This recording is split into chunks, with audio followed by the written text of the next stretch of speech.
We'll solve a rational equation. The equation that we have is 7 over y minus 1 over 3 equals 1 over 4. Now the first thing that we want to do is to clear the fractions, to multiply the whole equation, or multiply both sides of the equation by some quantity that eliminates the denominators. And what we'll multiply by is the least common multiple of the denominators. This has a factor of y, this has a factor of 3, and this has a factor of 4. So the least common multiple of the denominators is y times 3 times 4, or 12y. Now we'll multiply both sides by the LCM of the denominators. So we'd have 12y times 7 over y minus 1 over 3, and that's equal to 12y times 1 over 4.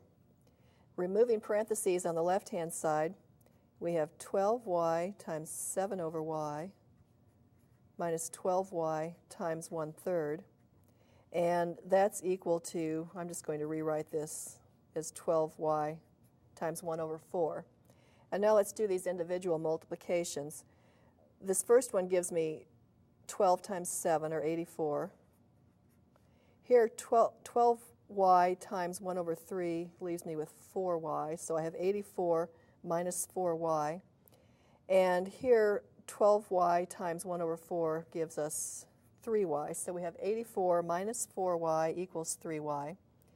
To get the y terms alone on one side of the equation, I'm going to add 4y on both sides. And on the left, that gives me 84. 3y plus 4y is 7y.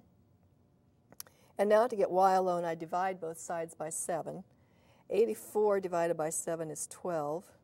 And 7y divided by 7 is y. And because this is a rational equation that has a variable in a denominator, we need to go back and check the solution by substituting 12 for y in the original equation and seeing if we get a true equation. And if we would go ahead and do that, we would see that the number 12 checks. So we can say, for this equation, the solution is 12.